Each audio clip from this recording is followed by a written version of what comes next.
क्या मनुवाद में गरीब दलितों पर ज्यादा टैक्स लगाना चाहिए?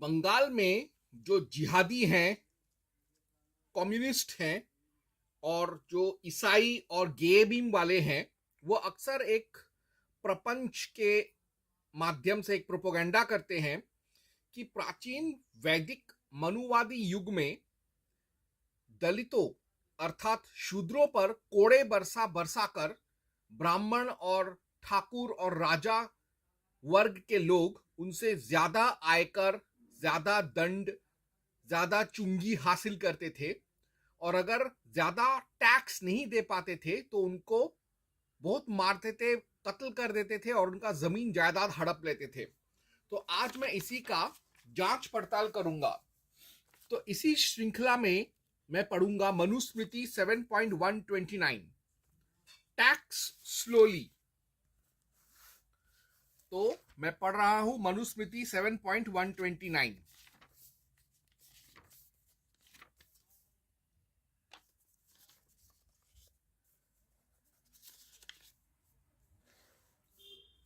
ये कहता है मनुस्मृति 7.129, जैसे जौ के रुधिर बछड़ा दूध और भौरा शहद थोड़े से थोड़ा पीते हैं, वैसे ही राजा को देश में थोड़ा थोड़ा सालाना कर लेना चाहिए।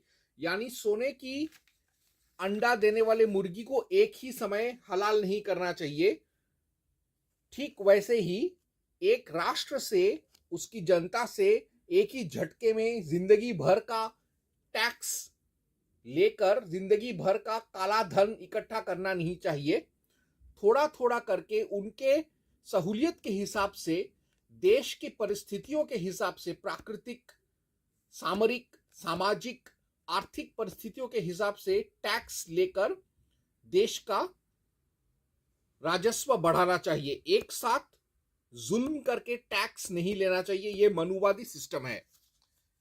आगे मनु 7.137 टू 138 कहता है, less tax on poor sections, take labour from them for 3 days in lieu of tax. Manu 7.137 to 138, राज्य में सामान्य वस्तुओं के क्रय विक्रय की जीविका करने वाले नीच मनुष्यों से भी राजा को थोड़ा सा प्रतिवर्ष कर लेना ही चाहिए।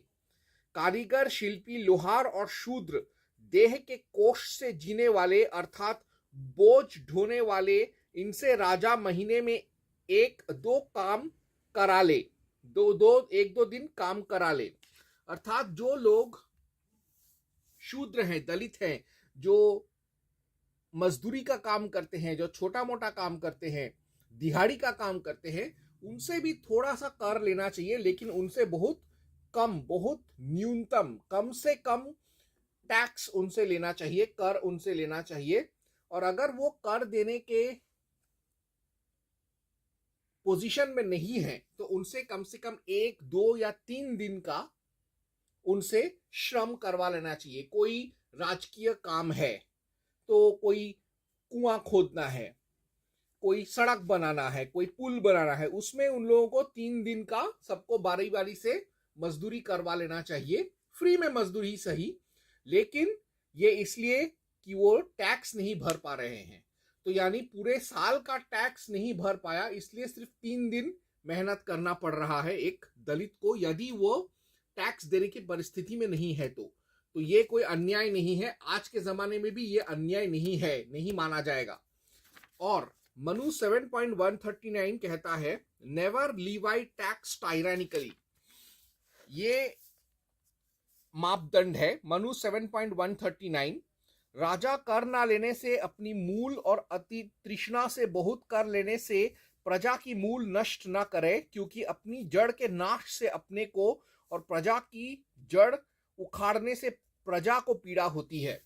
अर्थात टैक्स तो भरना पड़ेगा, लेकिन क्योंकि राष्ट्र में सब रह रहे हैं, चाहे वो ब्राह्मण, क्षत्रिय, शूद्र या वैश्य हो, लेकिन जो राजा है या जो करता धरता है देश के राजनीतिक वर्ग हैं, उनको कभी भी अत्याचारी बनकर टैक्स लागू नहीं करना चाहिए। यानी जिसका जितना आय है, व्यय है, उतना ही टैक्स लेना चाहिए, हद से ज्यादा टैक्सेशन नहीं लेना चाहिए। तो स्वाभाविक सा बात है, शूद्र के पास अगर पैसा नहीं है, प्राचीन दलित के पास यदि पैसा नहीं है, तो वो अपना श्रमदान देगा, कार सेवा देगा, नहीं तो उसके ऊपर कभी भारी टैक्स नहीं डाला जाएगा, क्योंकि इससे मनु खुद कहता है कि प्रजा में रोष पैदा होगा और विद्रोह होंगे। इसी वजह से ज्यादा टैक्स लेना या अत्याचार करके हद से ज्यादा टैक्स लेना, ये मनुवादी प्रावधानों के खिलाफ है। तो इसी से मैंने एक और दुष्प्रचार का मैंने आज भंडाफोड़ कर दिया कि ब्राह्मण लोग दलितों से ज्यादा पैसा ऐंठ लेते थे टैक्स के नाम पर। ये झूठ भी आज विफल कर दिया मैंने। ओम हं हनुमते नमः।